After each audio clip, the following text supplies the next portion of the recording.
Berserk!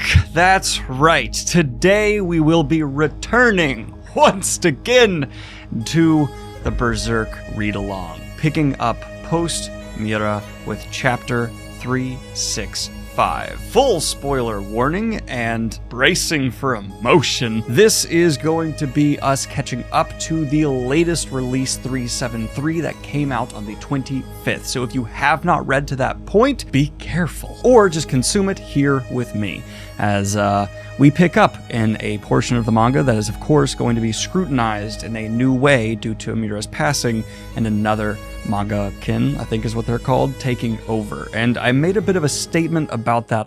I am advocating for fans to not look at every moment of characterization and judge if it perfectly fits what Miura would have chosen, because it probably doesn't. You will find the differences. Any observant reader will be able to find the differences between a shift of authors. I suggest as fans zooming out and looking at the larger picture. Yes, in that panel that bugged you, maybe Schierke made a statement that doesn't quite feel right for who he is as a character, but is a decision he's making fitting his character? Is stuff on the broader level still in line, and you're just able to see the little itty-bitty differences? Because that is the actual key continuation and honoring of Berserk, in my opinion. It can't be perfect, but if you zoom out on the macro level, are they still staying in line with what was true for the story? Beyond that, at such a crucial moment where characters will obviously be making pivotal decisions left and right, maybe it does line up with what Miura had in some note somewhere, and fans still might say, oh, actually this doesn't feel right. We will never know what is from notes from Miura and were decisions he actually suggested and what aren't. For me personally, this is the 1 in a million circumstance where I feel it's appropriate as a reviewer to offer a little bit of grace for an adjustment period. I'm not even saying I see a need for it yet. Really, I don't. Like, I've just been really impressed with what I've seen so far. Just know that my philosophy for the next bit of an era for Berserk won't be to comb through every detail and compare it. I don't find that to be productive. Instead, I'm going to be judging the story at a bit more of a zoomed out level. If you disagree with this decision, understand. It's just me trying to give grace to a team who's been handed a very difficult task, and I have sympathy for them. And I hope you can at least respect that, even if you don't agree with it. But without any further ado, let us go ahead and dive on into Berserk, chapter 365. We start seeing Puck flying in a night sky as the magical creatures around the island seem to be reacting to something tremendous. They speak of a terrifying entity. We see Casca continuing her step forward, taking in Griffith before her, turning, seeing her in return. Her brand begins bleeding. Casca having flashbacks to the past. She crashes to the floor as Schierke sees Griffith and takes in his id, a wave of energy slamming into her, Guts charging his enemy. He swings down, but his sword passes through, slicing once again. We see the only damage he's able to inflict while slicing through Griffith's skull is severing a single hair. Taking in ragged breaths, Guts' mind begins to crack. Schierke is buffeted with Griffith's id. What is that? Someone's here! Could it be? Master! Lady Farnese grabs Schierke, grounding her. What are you doing here? Schierke asks. That's not important right now. Is that? Yes! You can see it too. It's a maelstrom, a force of which draws in and swallows everything around it. What unbelievable power! We can't let ourselves get sucked in. A true maelstrom. Thank you, Farnese. Keep our minds linked, and we'll go back. We see the two of them now protectively huddling with Casca. Guts, sweating, stands before Griffith. We cut back to Puck. I can feel it. Something is coming. We see the island itself begins to crack as a paw reaches from the sky for Guts. Zod arriving on the battlefield. Zod and Guts clash once again as we cut to Isidoro with Yzma and Schierke coming back with Lady Donna. They begin to part ways saying goodbye when the witch collapses. Everything will be lost. I sense great danger.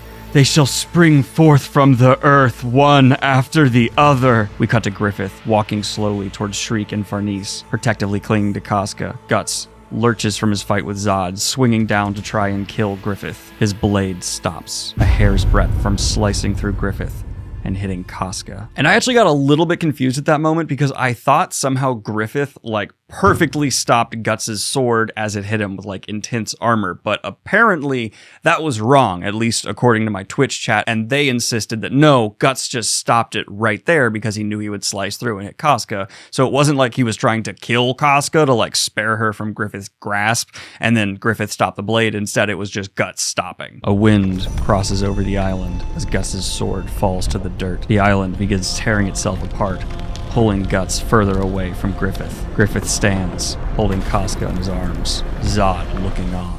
And I want to take note of specifically Zod's facial expression here. I'm on my own conspiracy theory right now where I actually think we're seeing a very upset Zod, at least in the background, and I hope that comes into play later, because he does not look happy here. We see Guts awaken in a cavern. Evil entities are surrounding the younger of our party. Just as they look to be overwhelmed, the Death Knight arrives. Tonight, a beam of blinding light pierced this land. That flash wedged open fissures, which act as passages all over. That is how these things got here. The fact is, this land is sustained thanks to them. You could say they are the true lords of the island. They are too much for ordinary people. Leave. And the Skull Knight takes on the spirits. I cannot protect you all, therefore fleeing is your only option. Go now! Ain't no way I'm running at a time like this. I'm gonna stay and fight, Deterioration says. This collapse may have been preordained, but could the undying will of man to resist also be a part of fate? We cut to Captain Roderick handling the situation. Because of course he is. We have been forced to love this late introduced companion so successfully because being very capable is an extraordinarily likable quality, and Roderick runs this ship like a machine. He's awesome and I want to hang out with him. Fuck! Raise the anchors! Unfurl the sails! All hands, prepare to set sail! We're leaving Elfhelm! They said crisis would befall the island, Roderick thinks. We must be in the calm before the storm. It'll be too late if we just wait for things to go wrong. Hopefully, the warning I sent reaches the village in time. We see Lady Farnese's brother, whose name I still just refuse to bother to even learn. Fuck that guy. Wants to stay on the island, but as a gargantuan commotion shakes the land, it becomes apparent that that is not an option. More of the evil entities swarm over the island, heading towards the sailors. A few of them are foolish enough to make contact, quickly consumed to near skeletons. Get back to the shore! Roderick commands. We're boarding, now! But it's too late. They're surrounded. Farnese, he thinks. We see Guts down in the cavern, surrounded by the same miasma of dark spirits. He watches as Griffith, holding Casca, is taken into the air by Zod. Guts, seeing his true love taken by her rapist. His hand fruitlessly rises. And that is like one of those small beats where I can like read way too far into it, and I don't typically see Guts as someone who would do like a dramatic reach after, but maybe I'm looking too much into it, and that's just my brain trying to spot differences, and in this pivotal, heartbreaking moment, this is what Guts would do. And I'm sure there's people who are going to be of both opinions in the comments down below. And so that's why I choose not to like try and get bogged down in those details, at least for now, and kind of pull back and just take in the weight of what is happening. We cut to Puck in the air, witnessing the island's downfall. What in the world is happening? An endless darkness swallows everything. Guts! Where are you? Please say something! Shriek cries. Guts! Guts! We see Guts is leaning on his sword, breaking apart, saying to himself, I can't even land one blow. As the land deteriorates around him, so does his mind. What a calamity. The Death Knight says. We see Roderick is pulled aboard his ship, having managed to escape. What was that? Not sure, but those slimy black things seem to act like haze. They evaporate after contact with light and seawater. I thought we were done for. We see there are still people in the water, and Roderick begins commanding his crew to rescue them. From the shore, many of the magical creatures watch, as some sailors are still trapped in the deteriorating island. No way, Isidro thinks. Something begins happening. Isma, we see her flesh is deteriorating. It's time. We cannot remain in the corporeal world. Donna? Isidro? We see as the magical creatures of the world begin turning to nothing. The last remnants of magic in the world, outside Griffith's control, disappear. They got Thanos? The furries are gonna be devastated. And I didn't even like realize how gargantuan of a moment this was when I first took it in and then like continued to think about it. Like how many pockets in the world like this could even exist anymore. If Griffith's power is this great, was that the last pocket? I don't know, and I don't know if we will learn or not, but it just feels momentous, like the aftershock of the main earthquake of what the world already went through. The tranquil aftermath of a swarm that swept away everything but despair. And lines like that make me think like, yeah, that was it. We see the party is struggling within the ship. Sir Pico saying, Lady Farnese, Miss Schierke, thank goodness you're safe too. The others, I mean, Guts and Casca. And where did that kid go? It's all my fault, Lady Farnese says. I couldn't do a thing. I was useless. Hey, you lot, we see Morda call. So you were fine after all. And for some reason, this one says Molda. Her name is Morda, unless there was a very quick name change subplot we all didn't get cued in on. Hey, get a hold of yourself already. I need to borrow you for a bit. Just look. Can't you see all the injured folks over there? I'm short-handed on my own. I could really use your healing magic. And I really like this beat for her character because there was a lot of people in my comments section who were like, oh no, Morda is clearly being set up to be like a last-minute villain introduction. And I just still really hope that's not the case because it doesn't feel like the time to do that. And instead, it just means we get another different personalitied magic user who can show us what that type of person can do with the very diverse magic that's available within this world. And I like someone who's the kind of person to just be like, no, get things done, definitive, decisive. Schierke is kind of like that. Lady Farnese certainly is not, but this is just giving us someone who is very, I don't know, feels like a bit of guts in their personality when it comes to how to utilize their magic. Let's get to work, Schierke says. Right. But Morda tells them, earlier, your friend was brought in here. The one in black. Guts? Yes. But he was out of it. He kept gazing up and mumbling something. He looked like a broken man to me. He seems to have settled down, but I'm still wary. If that thing is left to go berserk, I don't need to tell you the consequences. Yeah, that would basically be like the Hulk busting out in a tiny wooden ship. Not good. I'll leave the wounded to you two, Schierke says. I'll go find Guts. Okay. Yep, makes perfect sense. For Schierke, the one who has proven to be having some kind of deeper emotional connection to Guts in terms of understanding each other and trusting each other, being the one to go forward and try to help him out of this black hole of despair he's caught in. But we see Roderick come and give the order to set sail. Is Sir Guts all right? Well, he went into one of those quarters alone. Not good. He's a special case. We can't leave him by himself. Guts! Answer me, don't do anything stupid! Guts! And we see Guts standing in a haze of his own. His sword heavily thunks to the floor.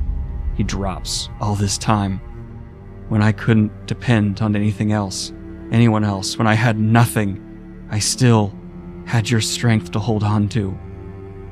You were all I had. A faint light lost in the dark. Open up! Guts! We see Schierke reaches out with her mind. Guts. She comes into the room with him, seeing what Guts sees. Memories of Guts and his sword. And was it really necessary of all the times to include memories of Guts and his sword to put the horse?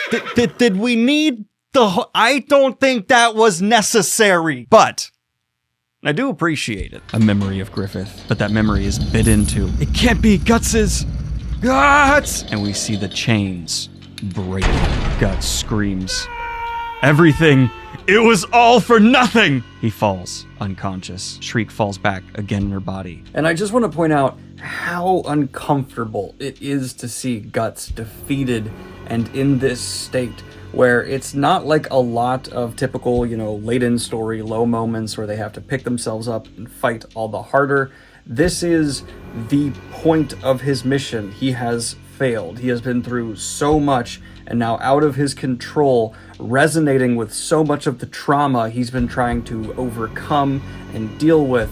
He has failed. And of course, there could be some upward trajectory from here, but this doesn't feel like a character hitting a low point. It feels like a character and their entire party, with the death of several members supposedly within the party happening, slammed into rock bottom repeatedly, viciously, violently. Sooner or later, it all sinks deep down to be torn apart. Everything submerging to the dark, cold sea floor, including my voice. Guts! We cut back to Griffith's capital. Hey, Sonia, are you listening? Sonia, are you still there? To think, The shamaness of the hawk is stargazing. You really don't have to come. But we see the young man is soon joined by the wings of the hawk. What are the wings of the hawk doing at the port? He's back, Forehead Girl says. Is she welcoming a morning star? But we see Zod flies into the river. He descends from the sky, wings buffeting the crowd, letting down Griffith, holding a still unconscious Casca. And once again, Zod looks really sad. Like, he doesn't look happy here. I'm taking note of that. I'm putting Zod's face in my mind. Not that I'm ever not thinking about it. No. We cut back in time to Casca's perspective as she's pulled away from the island, looking back at Guts, thinking, he's disappearing into the distance. God. She awakens in the middle of a massive room within the palace, in a luxurious bed. Dream? Casca sits up, attendants coming to dress her in a hawk-like dress. My, a dress in such vibrant crimson. It truly becomes you. Exceptional apparel for milady. Casca silently moves from them. She takes in the great helix tree before noticing the band of the falcon marching down below, bringing tears to her eyes. Casca walks away. At this point, I started to cue in on the fact that Casca's clearly under some kind of trance. There's something obviously influencing her to not, freak the hell out and beat the shit out of everyone around her. She comes into a garden, playing with children, before having a meal and taking a bath. But as she splashes her face, a flash of memory comes back to her. What's this? Casca, sitting alone. We cut to Casca fighting with her servants. They begin calling for the guards. Casca throws a vase at one of them, kicking one down before sprinting away. I have to get back, Casca thinks to herself. If I don't make it back, then Guts! She falls to the floor, succumbing to something. We cut to Griffith. The bird now dozes peacefully in her cage, her flight over. Having Casca be referred to as a bird in a cage after everything.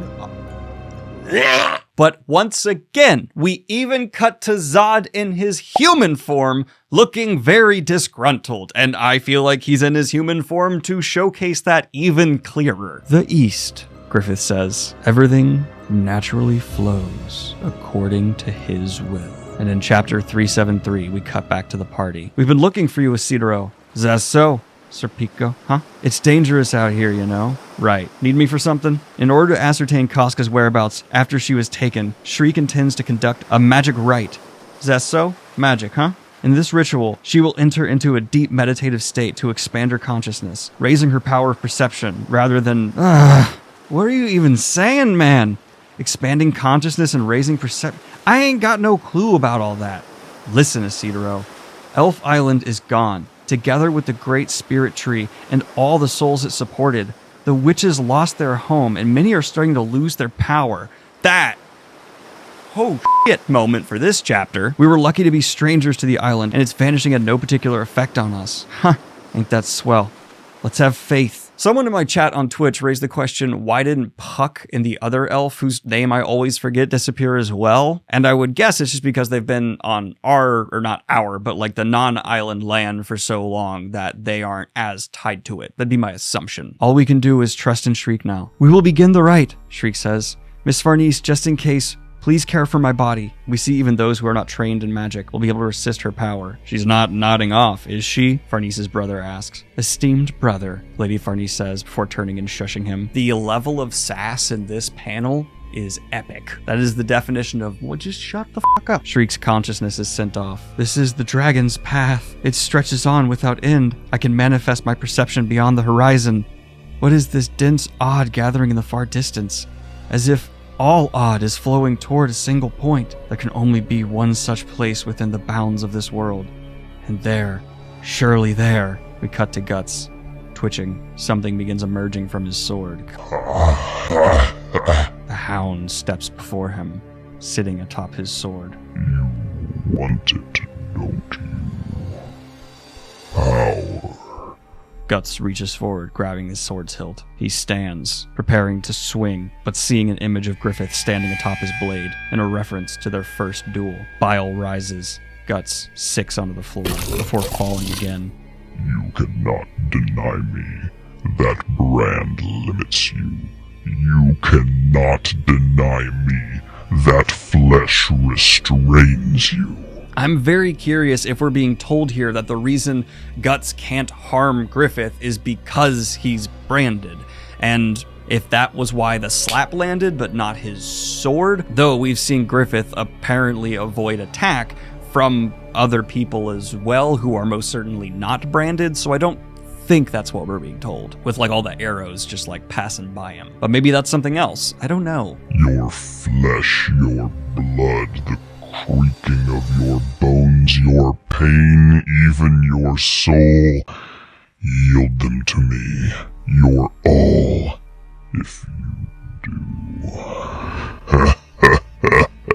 Just then outside, we see hooks and chains fly into the ship, which I thought was a fantastic misdirect, because chains, the dog, chains being broken, you assume the chains are going to have something to do with that, but no, it's actually the Kushan who spill aboard the ship with smoke bombs. They run forward, seizing control of the vessel before kicking in the door with Guts and seeing him passed out, trapped, both body and soul. What fate awaits the party? And that is the most recent beat of Berserk. Holy smokes.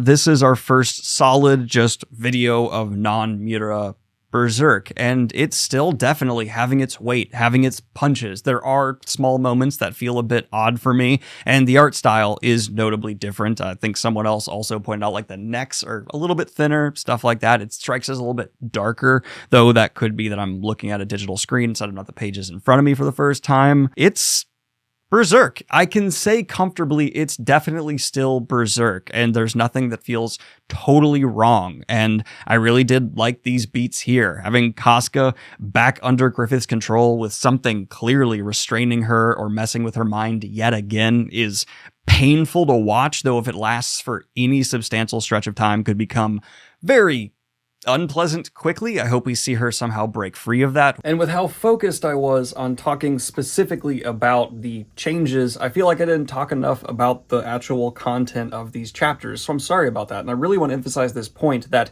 having Casca again seem to be under some kind of influence doesn't really vibe well for me if it's going to last literally even just a couple more chapters, because we've had the incredible catharsis of her being freed, and then just watching her fall down again, literally, clearly under the influence of something and being the bird back in the cage.